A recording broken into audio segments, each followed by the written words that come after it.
Cuando piensas en los peores monstruos de la historia, es probable que te vengan a la mente nombres como Ted Bundy, Jeffrey Dahmer o John Wayne Gacy. Pero, ¿sabías que uno de los asesinos más prolíficos del mundo vivió en América Latina? Su nombre era Daniel Camargo Barbosa, un hombre que logró escapar de prisión, cruzar la frontera y dejar un rastro de muerte tan cruel que incluso los más experimentados investigadores se estremecieron. Esta es su historia. Daniel nació el 22 de enero de 1930 en Anolaima, un pequeño pueblo montañoso de Colombia. Desde el primer momento, su vida estuvo marcada por la tragedia y su madre falleció poco después de su nacimiento, y su padre, abrumado por la pérdida y la pobreza, terminó delegando gran parte de la crianza a una nueva pareja, la madrastra de Daniel. Ella no era una figura amable ni afectuosa. Se decía que era estricta,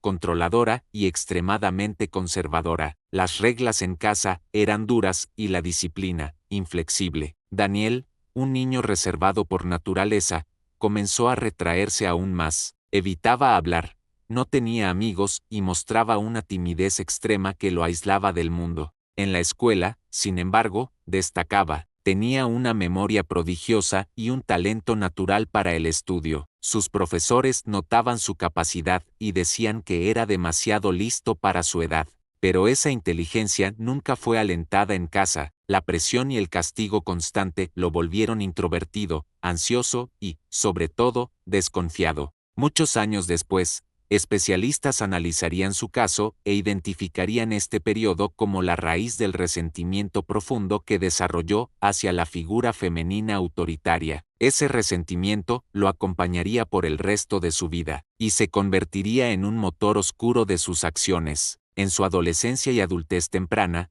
Daniel intentó llevar una vida común. Vivía en Bogotá, estudiaba por su cuenta, y soñaba con un futuro académico. Pero la situación económica de su familia lo obligó a dejar sus estudios para trabajar. Fue por esos años cuando conoció a una mujer llamada Esperanza. Ella se convirtió en su pareja sentimental y, con el tiempo, en una figura clave de su historia. En un inicio, la relación parecía estable, pero poco a poco, Daniel comenzó a desarrollar una visión obsesiva sobre la fidelidad, la inocencia y la pureza de las mujeres, ideas influenciadas por su crianza conservadora y su falta de relaciones saludables. Lo que comenzó como una relación basada en afecto, se transformó en una dinámica de control y manipulación. Daniel le pedía pruebas constantes de amor, y Esperanza, ya emocionalmente dependiente, accedía a todo. En un punto crítico, según registros judiciales,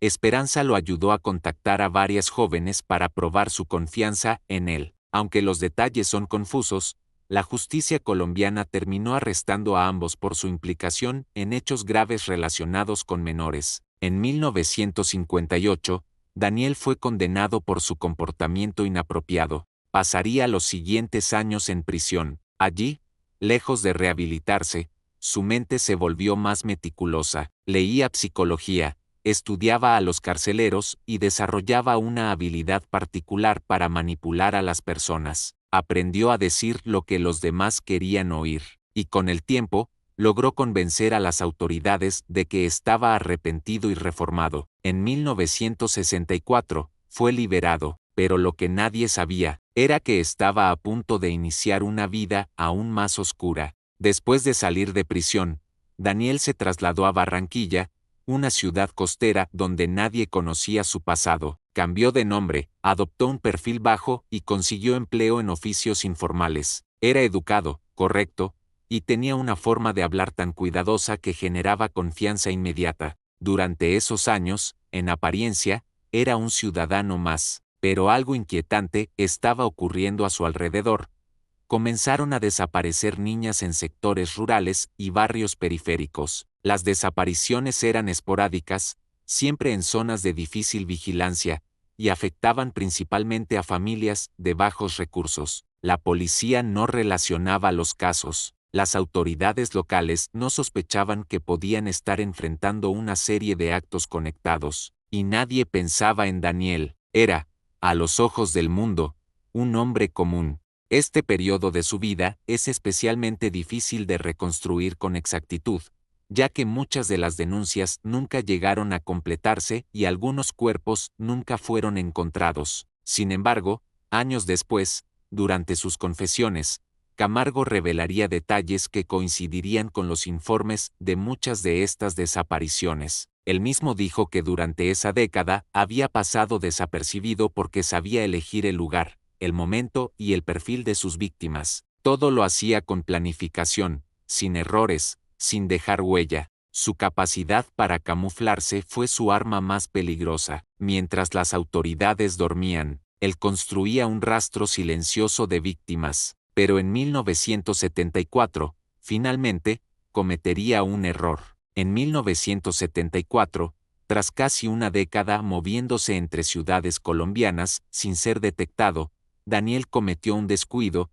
Una de sus víctimas logró escapar y dar una descripción precisa a las autoridades. Esta vez, no había forma de evadir la justicia. Camargo fue arrestado en Colombia, y al analizar los registros, las autoridades encontraron conexiones con múltiples desapariciones no resueltas. Sin embargo, la evidencia directa era limitada. Aún así, por los delitos confirmados, fue sentenciado a 25 años de prisión. El lugar donde cumpliría su condena no era una cárcel cualquiera, lo enviaron a la isla Gorgona, una antigua prisión ubicada en el Océano Pacífico. Era conocida como la Alcatraz colombiana, por estar completamente aislada por el mar y rodeada de selva densa y tiburones. Se decía que nadie había logrado escapar con vida de allí, pero Daniel Camargo no era un prisionero cualquiera. Durante años, estudió los movimientos de los guardias, el clima, las corrientes marinas y todo lo necesario para ejecutar un plan de fuga. Se mantenía tranquilo, sin levantar sospechas,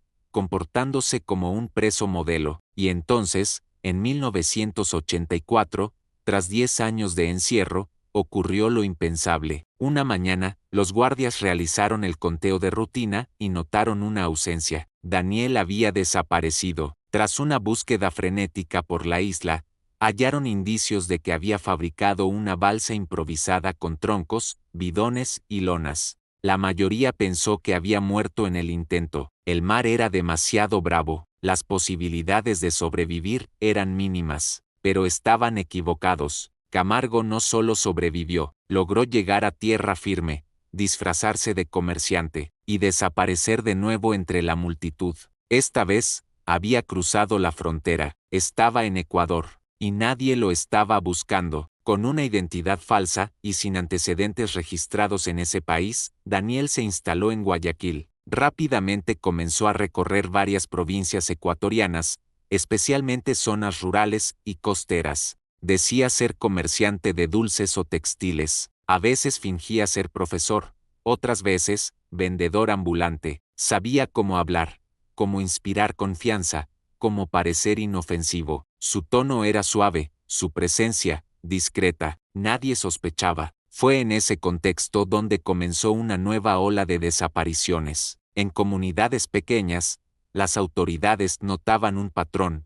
Niñas jóvenes desaparecían sin dejar rastro. En algunas ocasiones, sus pertenencias eran halladas en senderos o zonas de vegetación cercana. La preocupación crecía, pero las conexiones entre los casos aún no eran claras. Camargo se movía con inteligencia, no repetía lugares, no usaba los mismos métodos, y evitaba actuar en zonas cercanas a donde se hospedaba. Sabía cómo borrar huellas. Con el tiempo, la policía comenzó a notar similitudes, y en ciertos sectores se hablaba de un posible depredador itinerante. Sin embargo, la falta de pruebas y de recursos dificultaba la investigación. Durante este periodo, que apenas duró 2 años, se estima que cometió decenas de crímenes. Él mismo, al ser capturado más tarde, diría que eligió Ecuador porque pensaba que era un lugar más fácil para pasar desapercibido. Esa frase quedaría marcada para siempre en los archivos criminales del país. Fue un día cualquiera en 1986, en la ciudad portuaria de Ambato, cuando Camargo cometió un error que lo cambiaría todo. Se acercó a una joven con su mismo modus operandi, una charla amable, una historia atractiva, y la promesa de un regalo o una ayuda. Pero esta vez, algo no salió como esperaba. La niña, alertada por las advertencias de sus padres y por el instinto que a veces protege a los más vulnerables, se negó a seguirlo. Corrió y pidió ayuda. Varias personas intervinieron, y en minutos, Daniel fue rodeado y detenido por la policía local. Al principio, no se supo quién era. Portaba documentos falsos y aseguraba ser comerciante. Pero al revisar su bolso, encontraron algo que heló la sangre de los agentes. Llevaba varios objetos infantiles, una libreta con nombres y fechas, y un cuchillo. Inmediatamente fue trasladado a Quito, donde, tras un interrogatorio minucioso, las autoridades descubrieron la verdad. Lo más impactante no fue solo que Daniel Camargo confesara su identidad verdadera, sino que, en los días siguientes, comenzó a relatar con frialdad una larga lista de actos cometidos en Ecuador. Hablaba con detalle, sin remordimiento aparente. Los investigadores quedaron consternados ante la cantidad de datos que proporcionaba: nombres, lugares, incluso dibujos de los caminos que había recorrido. Gracias a sus declaraciones, se resolvieron múltiples casos que estaban abiertos, pero la magnitud del daño era irreparable. Daniel había pasado más de una década entre Colombia y Ecuador sin ser detenido. Su capacidad de manipular, engañar y camuflarse había sido su mayor arma, pero finalmente, fue detenido gracias a una decisión valiente de una menor que supo decir no a tiempo. El juicio de Daniel Camargo Barbosa en Ecuador se convirtió en un evento nacional. Los medios de comunicación cubrían cada avance del caso, y las familias afectadas exigían justicia. Sin embargo, había un problema: la legislación ecuatoriana de la época tenía un límite máximo de pena, incluso para los crímenes más graves. El sistema judicial solo permitía una condena de 16 años de prisión, sin importar la cantidad de víctimas o la magnitud de los delitos. El pueblo se indignó. Las calles se llenaron de protestas, pancartas, cartas al gobierno. Muchos ciudadanos pedían una reforma inmediata al sistema penal, mientras las familias de las víctimas sentían que la justicia les había fallado. Durante el juicio, Camargo mostró una actitud que oscilaba entre la calma y la frialdad. Respondía a las preguntas con precisión. Nunca se exaltó, ni pareció mostrar remordimiento. Parecía más un testigo que un acusado. Finalmente, en 1986, fue sentenciado a la pena máxima permitida, 16 años de reclusión en el Centro de Rehabilitación Social de Quito. Para muchos, fue poco; para otros, fue lo mejor que se pudo hacer bajo el marco legal vigente. Lo cierto es que Daniel Camargo, uno de los criminales más temidos de América Latina, estaba finalmente tras las rejas. Pero su historia aún no terminaba. Durante sus años en prisión, Camargo mantuvo el mismo comportamiento que había mostrado toda su vida: tranquilo, educado, aparentemente reformado. Incluso compartía celdas con otros presos y participaba en talleres del penal. Sin embargo, dentro del centro penitenciario, muchos lo detestaban, no por su actitud, sino por lo que representaba. Algunos compañeros de celda eran familiares de personas desaparecidas. Otros simplemente no podían tolerar que alguien con tantos crímenes cumpliera una pena tan breve. El 13 de noviembre de 1994, el silencio del penal se rompió. Camargo fue atacado por otro recluso, identificado como Giovanni Noguera. El agresor, que había perdido a una familiar cercana, tomó justicia por mano propia. Armado con un objeto punzante, lo interceptó en el patio del penal y le propinó varias heridas fatales. La noticia recorrió el país en cuestión de horas. Algunos medios lo llamaron ajuste de cuentas. Otros lo denominaron la última víctima del sistema. No hubo funeral público. Su cuerpo fue enterrado sin ceremonia, en una tumba sin nombre. Nadie reclamó sus restos. Nadie lloró por él. La historia de Daniel Camargo Barbosa es una de las más estremecedoras de América Latina, no solo por los actos cometidos, sino por todo lo que permitió que sucedieran: el abandono, la impunidad, la indiferencia. Nos recuerda que el mal no siempre se presenta con rostro feroz. A veces se disfraza de amabilidad,